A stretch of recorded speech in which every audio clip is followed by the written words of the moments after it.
Hello everyone, village daily blog কুতুলকি চ্যানেলে সবাইকে ওয়েলকাম।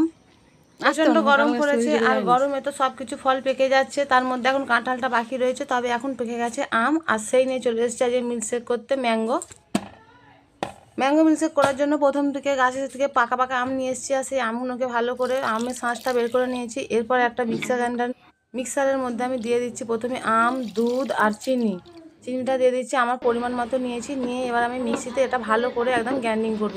তবে গ্রাইন্ডিংটা করার সময় অবশ্যই 1 নম্বরে রাখবেন, অবশ্যই স্পিড দেবেন না, প্রথমটাতে রেখে করবেন। গ্রাইন্ডারে ভালো করে গ্রাইন্ডিং করে নেবো। গ্রাইন্ডিং করার পরে চলো তোমাদের দেখাচ্ছি তাদের কত সুন্দর কালার এসেছে।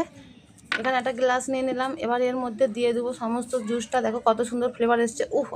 আমার তো দেখে ভীষণভাবে খেতে ইচ্ছা করছে। কত সুন্দর দেখো, জাস্ট আমি বলে বোঝাতে পারবো না কত সুন্দর হয়েছে দেখতে। একদম দেখো সুন্দর, দারুণ পুরো। আর এই গরমের সময় শরীরে এত ক্লান্তি, এটা খেলে জাস্ট মনে একদম তৃপ্তি আসবে।